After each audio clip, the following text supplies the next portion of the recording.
오늘 무슨 일로 부르셨죠? 아무거나 연구소 오늘의 주제는 동물권인데요. 일단 반려동물에 대해 먼저 이야기해보고자 모였습니다. 안녕하세요. 저는 아무거나 연구소 호련이고요. 사실 동물과 친하지 않습니다. 동물권에 관심을 가지게 된 건 가죽 바지를 사다가 주변에서 잔소리를 들었기 때문에. 네, 저는 연짱이고요. 제가 2009년도 겨울에 10년 넘게 키운 강아지가 갑자기 사라진 일이 있었어요. 그 아이를 찾기 위해서 인터넷을 막 뒤지고 하다가 입양 문화에 대해서 그때 알게 되고 지금 두 아이의 보호자로 있습니다. 네, 저는 추라고 합니다. 16살인 고양이랑 같이 살고 있어요. 네, 안녕하세요. 저는 브라질이고요. 저는 사실 그 반려동물과 함께 산다는 거에 되게 자신이 없었어요. 아이들하고 약속했던 게 있었어요. 얘들이 스스로 그 반려동물을 돌볼 수 있는 그 나이가 되면 키울 수 있게 하겠다고 제가 이제 어려서 얘네가 못하겠지 하고 약속했던 건데 약속을 지켜라. 그래서 정말 아무것도 모르고 데려와서 지금 7년 같이 살고 있고요. 여러분은 동물권과 반려동물에 대해서 어떻게 생각하시나요? 저는 사실 동물권이라는 말을 처음 들었을 때는 반려동물을 집안에 가두고 키우는 것 자체가 동물권에 반하는 행위가 아닌가라고 생각을 했고, 그래서 야생 동물의 영역을 침범하고 어쨌든 뛰어놀아야 되는 동물들의 영역을 가두는 행위가 아닌가라고 생각이 들어서 이 반려동물 편을 기획을 했어요. 이거에 대해서 좀 어떻게 생각하시는지 이 반려동물과 함께 하시는 분들의 의견을 좀 듣고 싶었습니다. 우선 저희가 반려동물에 이게 어떻게 우리가 동물이랑 같이 살게 됐을까에 대한 유래나 이렇게 가설들이 여러 가지가 있는데 그 중에서 가장 힘이 받는 가설은 같이 공생하기 위해서 시작이 되었지 않았을까에 대한 이야기인 거거든요. 늑대의 무리들 중에서 도태되어 있고 낙오된 친구들이 자기의 생존을 위해서 인간의 영역으로 들어오고 그 자기의 무리 안으로 들어온 늑대로부터 안전을 느끼면서 그 늑대에게 우리의 먹이를 먹는 것들을 같이 쉐어를 하면서 우리가 같이 살게 되지 않았을까에 대한 설이 가장 힘이 받는 설인 것 같아요. 저는 좀 단순하게 생각하는데, 그러니까 함께 살고 이름 부르고 그리고 그 이름을 불렀을 때 돌아보고 자기인지 알아가 이렇게 하는 관계가 형성되는 거, 그러면서 감정을 서로 나누고 그리고 약간의 의사소통이 또 이루어지기 시작하는 그런 지점이 아마 우리가 야생에서 살고 있는 동물과 우리가 같이 살고 있는 반려동물과의 차이가 아닐까라고 생각해요. 저는 동물이라는 개념 자체랑 동물권이라는 말이랑 반려동물이라는 말을 조금 분리해서 생각해 봐야 될 필요가 있는 것 같아요. 동물권이라고 했을 때 우리가 보통 인권이라고 하면은 사람이 그 권리 주체인 거잖아요. 이 권리를 선택하고 행사를 할지 말지를 스스로 선택할 수 있는, 좀 그런데 동물 같은 경우에는 동물권이라고 부르긴 하지만 동물한테는 그 권리를 선택하고 행하고 혹은 수정하고 개선해 나갈 수 있는 여지가 굉장히 적거든요. 그러니까 동물권이라는 개념 자체가 그 인간의 사고 구조를 기반으로 해서 나온 거기 때문에 저는 동물권 안에서 되게 여러 가지 이슈들이 있어서 그 중에서 약간 반려동물에 대해서 어떻게 생각하는지 여쭤보려고 했는데, 이 반려동물에 관한 이슈에서는 그냥 앞으로 우리가 어떻게 함께 살아갈지에 대한 얘기가 될 것 같다는 생각이 듭니다. 반려동물에 대하는 인간의 태도는 어떻게 변화되어 왔는지? 애완견, 애완동물, 애완카페, 애견 펜션 이런 거 많이 있잖아요. 그래서 단어 자체가 한동안 되게 반려동물을 쓰자라는 주장들이 많이 있었던 시기가 있었고, 그 과도기를 지나서 반려동물이라는 단어가 이렇게 정착되어지는 시기가 된 것 같은데, 이렇게 단어 자체의 변화만으로도 그 동물에 대한 인식 자체가 조금씩 변화해 왔던 게 아닌가라는 생각이 들었습니다.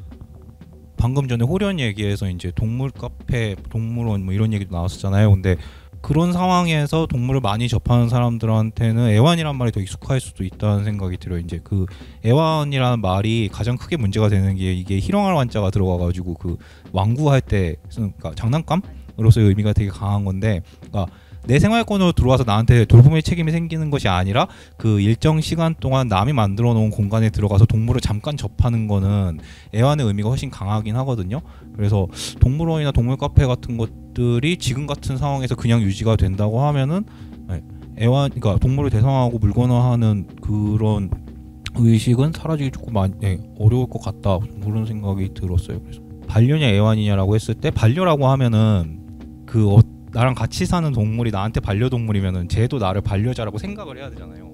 이제 근데 그런 관계가 과연 성립이 되나? 라는 그런 문제들이 있고, 우리가 반려자라고 만약에 했을 때 반려자한테 기대할 수 있는 뭐 이런저런 돌봄의 어떤 그런 것들 있잖아, 나를 보호하거나 막 이런 것들, 그런 것들의 책임을 그 나랑 같이 사는 동물에게 주어도 되나? 이런 문제들을 근거로 애완이란 말이 더 적합하지 않냐라는 이야기들도 많이 있는데, 좀 그런 생각이 드는 거예요. 애완에서 반려라는 용어로 바꾸면서, 그러니까 말을 바꾸어 나가는 거는 동물을 보호하고 그들의 지위를 올리는 데에 그러니까 해를 가하진 않았거든요. 도움이 됐으면 됐지. 그리고 어느 정도 사회적 합의도 이루어진 상황이니까 반려라는 말을 계속해서 사용해 나가는 것이 전반적으로 훨씬 더 좋지 않나, 좀 그런 의견들이 가장 많은 걸로 알고 있습니다. 최근에 우리나라에 산불이 되게 크게 났을 때 소가 되게 크게 다쳐서 동물단체에서 이 소한테 최소한의 진통제라도 투여를 하고 싶었는데, 그 소의 주인이 내일 모레 도살장을 가서 고기로 팔려질 물건이라 아무것도 하지 못하게 했어요. 그래서 결국에 그 소는 고통 속에서 죽었거든요. 그게 바로 얼마 전의 일이고, 근데 여전히 동물이 살아있는 동안 본인의 아픔조차, 그 도움을 받을 수 있는 아픔조차 그 주인이 허락하지 않으면 되지 않는 이런 사례들은 아직 우리 주변에 너무 가까이에서 계속 일어나고 있기도 해요.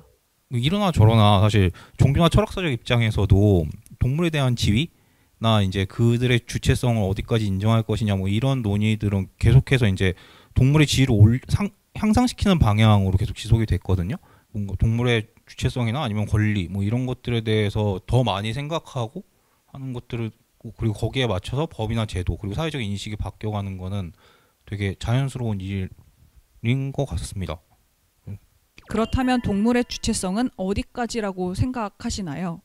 주체성은 그냥 있는 것 같고, 그 권리나 그 지위 좀 이런 부분에 대해서 조금 더 집중을 해서 이야기하면은, 최근에 이제 논의되고 있는 동물의 권리나 동물의 지위에 관해서 최근 논의되고 있는 이론들은 개별적 이익 주체설이랑 도덕적 권리론이라는 거를 동물한테도 줘야 된다, 좀 동물한테 인정해야 된다, 이런 주장들이 있다고 합니다. 이렇게 만약에 그렇다고 하면은 개별적 이익 주체라고 했을 때 이들이 추구하는 이익에 대한 판단도 우리 인간이 한 거잖아요. 그런 거를 기반으로 해서 이들이 이익을 추구하는 존재다라고 한 거니까, 그게 동물한테 더 많은 권리를 주자는 충분한 근거가 될 수가 있나? 좀 그런 의문이 들었고, 그리고 도덕적 권리론 같은 경우에는 되게 좋은 말이지만 도덕이나 윤리라는 말이 엄청 인간적인 판단인 거죠. 이 도덕이나 윤리라는 개념 자체가 되게 인간적인 건데, 이거를 동물한테 준다고 동물의 지위가 올라가나? 이런 거에 대한 이렇게 사유나 논의 혹은 합의가 충분히 이루어졌나? 이런 의문 속에서 사실 최근에 봤던 것 중에 제일 매력적이었던 거는 그 차이에서 사이로라는 글이었어요. 그러니까 앞서 이야기했던 것들은 대부분 딱 이분법 구조에 있거든요. 동물이냐 아니냐, 그러니까 동물이냐 인간이냐 이렇게만 보는데, 동물이냐 인간이냐를 이분법적으로 사고한다는 거에서 이미 굉장히 인간중심주의 사고라는 거죠. 그 상황에서 우리 아까 잠깐 얘기 나왔던 대상화 같은 문제 있잖아요. 그런 것도 만들어지고, 이 대상화는 굉장히 자연스럽게 학대, 혐오, 갈등 뭐 이런 걸로 바로 연결이 되죠. 뭔가 이렇게 동물이냐 아니냐가 아니라 동물과 인간 사이에 무엇이 있는지, 개와 고양이 사이에 무엇이 있는지, 개와 개 사이에 무엇이 있는지, 좀 이런 사유들로 확대될 수 있는 근거라고 생각을 했거든요. 어떤 우리 안의 관계들을 되게 많이 확장시킬 수 있는 그런 사고방식이 아닐까. 그래서 요 사이라는 개념이 그러니까 계속해서 발전해 나가는 게 되게 기대가 많이 됩니다. 그 지금 얘기하신 거에서 사실 우리가 규정한다는 거가 되게 생각지 않고 있으면서 너무 인간 중심의 규정인 거잖아요. 근데 저 잘 오늘 읽은 책에서 인간도 동물이다. 라는 표현이 되게 오늘 다시 한번 저한테 이 일과 관련돼서 고민하게 만들기 시작하는 지점의 텍스트였거든요.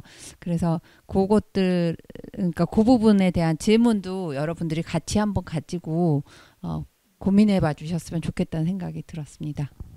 지금 동물의 권리, 주체성 이런 거에 대해서 얘기하다가 굉장히 멀리 왔는데 우리 다시 반려동물로 돌아가서 질문 주세요.